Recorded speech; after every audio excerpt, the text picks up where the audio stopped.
ఇంకా మా వినాయకుడికి నిమజ్జనం ముందు రోజు అయితే నేను ఇలా పూలల్లో అయితే పెట్టానన్నమాట. నేనైతే వినాయకుడికి పెట్టడానికి చామంతి పూలు అయితే తీసుకొని వచ్చాను. వాటినే దండలా అయితే కన్వర్ట్ చేసేసాను. అంటే నేనే అల్లేసాను అనమాట. ఫస్ట్ అయితే వాటి కాడలు ఉంటాయి కదా, అవి తెంపేసుకొని నార్మల్ థ్రెడ్ తోటే అల్లేసుకోవచ్చు. కాకపోతే ఎక్కువ గుంజొద్దు. ఎక్కువ గుంజామంటే స్మూత్ గా ఉంటాయి కదా ఫ్లవర్స్, తెగిపోతాయి అన్నమాట. ఎందుకంటే పూలల్లే దారం వేరే ఉంటుంది, ఈ దారంతో అల్లితే పూలన్నీ తెగిపోతాయి.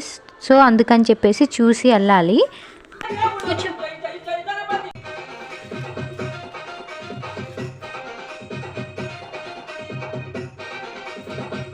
నార్మల్గా కూడా పెట్టేసుకోవచ్చు. నాకెందుకు ఆ రోజు మాల అల్లి పెట్టాలనిపించింది, అందుకే నేను అల్లేసుకున్నాను. నార్మల్గా మనం కొన్న దానికన్నా మన చేత్తో మనం అల్లింది చాలా బాగా అనిపిస్తుంది కదా.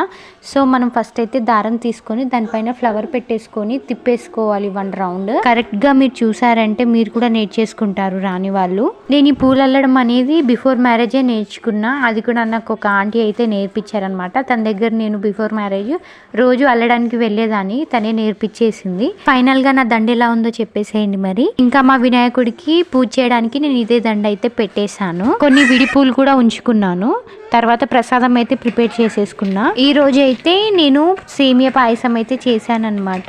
ఫుల్ వీడియో అయితే తీయలేకపోయాను. సో నార్మల్ గా అయిపోయిన తర్వాత అయితే చూపిస్తున్నాను చూడండి. దగ్గరికి అయితే అయిపోయింది మొత్తం. ఇంకా నేను అల్లిన పూలు చేసిన పాయసం అయితే దేవుని దగ్గర పెట్టేసి పూజ అయితే చేసుకున్నాను అనమాట. మరి మీ పూజ ఎలా చేసుకున్నారు? మా బుడ్డోడైతే ప్రతిరోజు తెగ పూజలు అయితే చేసేస్తున్నారు. మీ పిల్లలు కూడా అంతేనా మీ ఇంట్లో? మా వాడైతే చేయనీయడు.